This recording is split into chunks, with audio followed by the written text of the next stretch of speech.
Good afternoon. Welcome to Western Pennsylvania and welcome to Pittsburgh. My name is Rob Walters and I'm proud to tell you that I am the Three Rivers Waterkeeper Executive Director. And on behalf of the Waterkeeper Alliance and Riverkeeper, welcome to my watershed and welcome from over 300 waterkeepers, coast keeper, bay keepers, creek keepers, bayou keepers, you name it. We got lots of keepers from around the world. Welcome.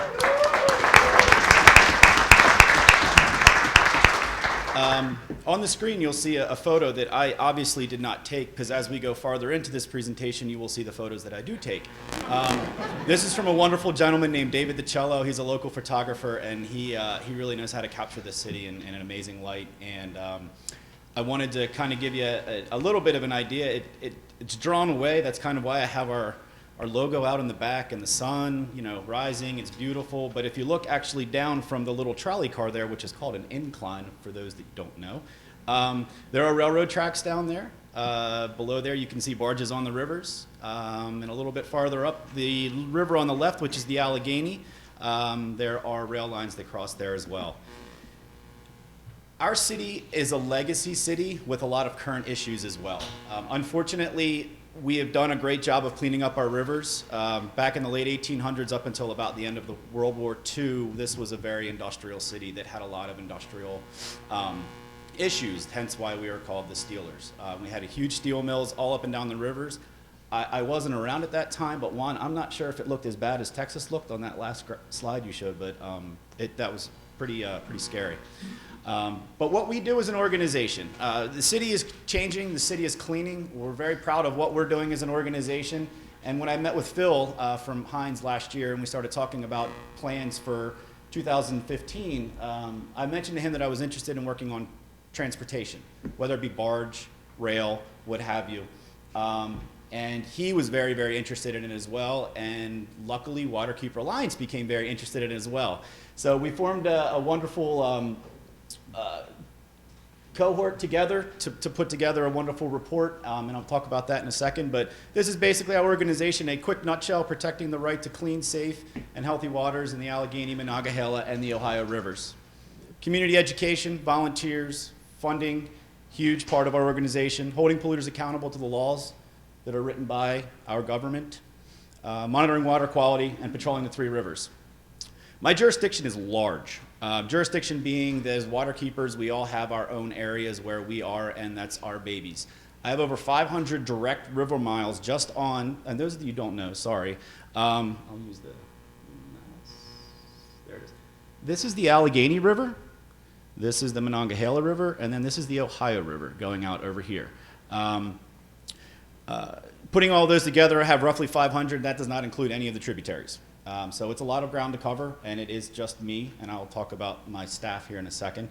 But it's a lot to cover, and there's a lot of issues within our region that we're trying to work on. When we did form this cohort together, we were very, very excited to see this happen. It's an amazing report. Those of you that haven't read it yet, the three authors actually of that report are here, one being Sean to the far left. Larissa, can you wave and say hi? And then, of course, everyone knows Matt, and we're still working on his clone. But we work together as a team, really. 250 inspections happened, over 15 states and 22 waterkeeper organizations. Our organization, Three Rivers Waterkeeper, was responsible for 22 of those 250 inspections. That's what I'm going to do today. I'm going to take you on a virtual tour of what I did and what maybe some other waterkeepers did within this region to inspect these bridges. What did you need to do an inspection? Needed a boat. We did not trespass. We did not go on bridges. We used the waterways. That was the whole point of the waterkeepers doing this, is we were in the water, we were in public water, navigable waters, deemed by the U.S. Coast Guard, Army Corps of Engineers, you name it. So we were able to be in those situations and take photos. An inspection form, camera, a very good camera. It usually helps if you had a better photographer with you. A horde of volunteers, because that really is what makes up our organizations, because the majority of our riverkeeper, waterkeeper organizations are small, and we rely heavily on our volunteers. Maps and GPSs, of course, of our rivers. Maps from the Army Corps of Engineers, and obviously you've seen a taste of some of the maps that Forest Ethics and Frac Tracker put together. but they are absolutely amazing and were a huge benefit for our organization to be able to get out and to put some things together on the river. And last but not least, this is my staff member. His name is Rio. He is my first mate, and we together are the team on our Waterkeeper boat. Full disclosure, by training, I am a wildlife biologist. I have a very strong passion for our three rivers. I love Western Pennsylvania. I also live, work, and play within the blast zone every day.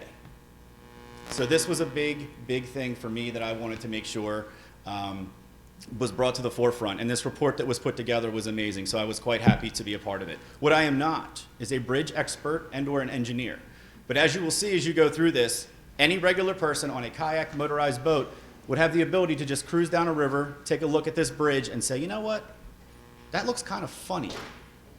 Maybe I should ask somebody about that. I wonder if I'd be able to get some answers. We're still working on the answers, by the way. So if you look at the map here from Forest Ethics, this is the train routes in Western Pennsylvania.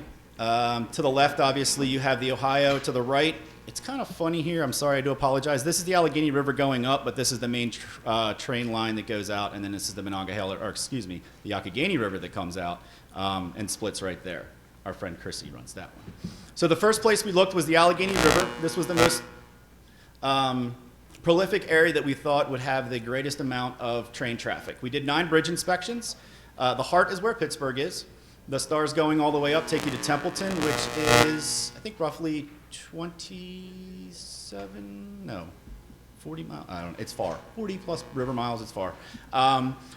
All of these bridge inspections were done, like I said, on the Allegheny River in our boat. To give you a heads up, utilizing the wonderful frac tracker maps that are out there with Forest Ethics Partnership, you get an idea of the populations within those areas where those stars are. Now that is just within a half mile basically of exactly where that bridge is. The one at the bottom is the last one, and that is the city of Pittsburgh. Why is that number pretty high? Well, there's not that many residents. There's only about 7,000 to 8,000 residents in the city of Pittsburgh. But if you add in the other areas across, that's from downtown proper. Now, if you start adding from the north side, you do the south side, anything within that half mile to mile radius, you're also talking about over 150,000 people that work and commute in downtown Pittsburgh every single day. So the numbers start really jumping up there.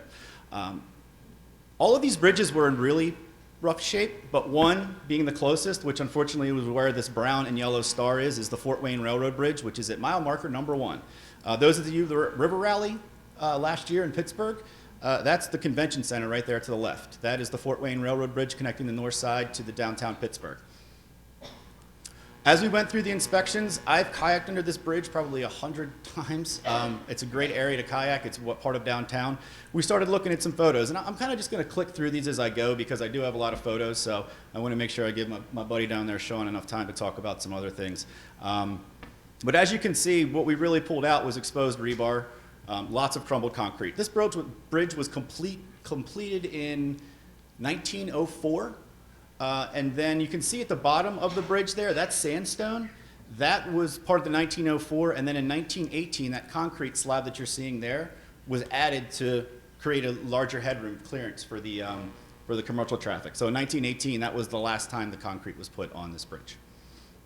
You can see other areas all along the sides. It's in really rough shape, completely crumbling. As I said, I'm not a bridge engineer, so this is just me looking at it. This looks kind of bad. Lots of rotted steel, rusted steel, pitting, holes all throughout. It continues and keeps going. And again, you have to understand, this is a very small sample size. This bridge is like 300 plus feet long. It's big. Here's more concrete cracked in certain areas as well. More rusting, more cracked. These are all different bridge piers. You can kind of see this one a little bit better. Hopefully they show up on the screen. You can see over there, those holes that's not part of the design. That's actually rust. 1904, but you have to imagine, 1904, that looks pretty good for 1904, I'm not gonna lie. The next river that we did was the Monongahela. We went out about 15 miles on the Monongahela River right below McKeesport, which is where the Allegheny River comes in, where Chrissy's from. And we basically stopped there because we did truly feel that the oil train movements, at least in that area, are going up the Yaak River out towards Philadelphia. The other rail lines go other places as well. But we still did inspect all of the bridges. Did 7 inspections. The gathering of stars in the top there, was where we're going to talk about here in a second. And then the ones farther out. And the last star all the way down there at the bottom is, if you're from West Virginia or know a lot about West Virginia, that's about Point Marion in Pennsylvania. So that's right before the line. Population densities within those areas gives you a better idea. I also did want to mention that when we talk about the population densities, this is just within a half mile of those tracks.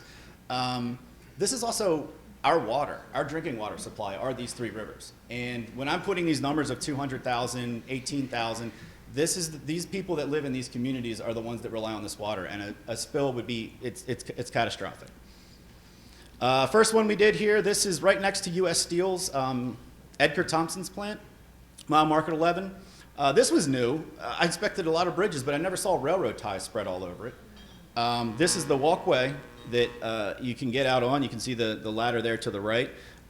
There just were railroad ties everywhere, I guess, when they work on the railroads. They discard them how they choose to.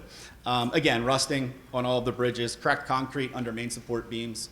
I'm assuming that's not good. Even more cracked under as well. Wood, sometimes you throw some wood under a pipe to hold it up. That makes sense sometimes. But when you have in the center there in the top left, that's the wood holding that pipe up, and then to the right is where that cracked piling was. So that might be a little bit of an issue sometimes. And then when you have cracked concrete, this was also new on the Monongahela River. No other bridges on any of the other rivers had these large steel brackets that were surrounding them. They look pretty old as well. And this is just on the pier that's going straight up is what I'm speaking about. That's to reinforce. In the next slide or two, I'll show you why they did that. The other interesting thing is that you can see kind of that walkway that's been built on there as well. And if you look to the left of that bridge, there's a green pipe on there. They actually added that to the bridge in the 60s. It's actually coke gas that U.S. Steel is using to power and for other parts of their facilities. But it goes actually right across the river on this wonderful bridge.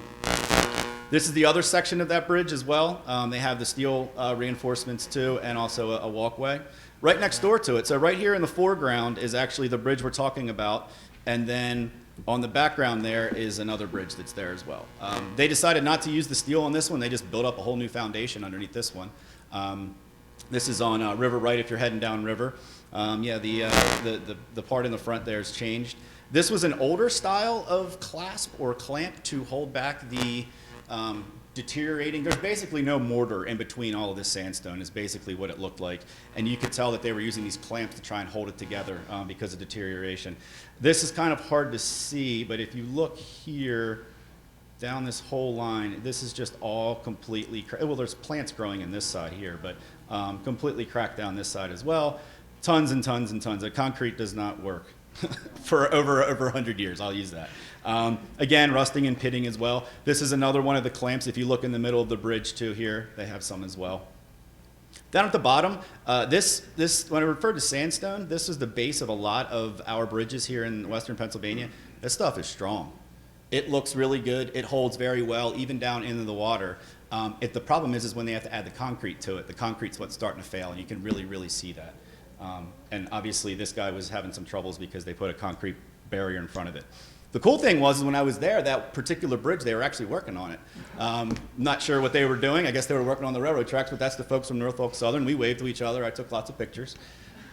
They were nice guys. And then the last one is the Ohio River. This is from Pittsburgh, flowing to the west, and we covered about 40 miles. We did 6 bridge inspections. Oh, by the way, the heart is Pittsburgh. I don't know if I mentioned that or not. Apologize. Here's population densities. Those of you familiar with the area, we're going to actually talk about a bridge where the blue star is right there. That is actually the mouth of the Beaver River. The majority of the trains moving through our region are actually coming down from that river, up the Ohio River, River Right, and then it's either going to split and go over that convention center bridge or that first bridge that I showed you as well. You can see this is the mouth of Beaver River. Nice marine on the left, nice park on the right. Pretty good population, about 22,000 folks in that particular area proper. Same story, lots of concrete. Marina you can see there in the back in the foreground. There's lots of issues there as well. And also at this point as well.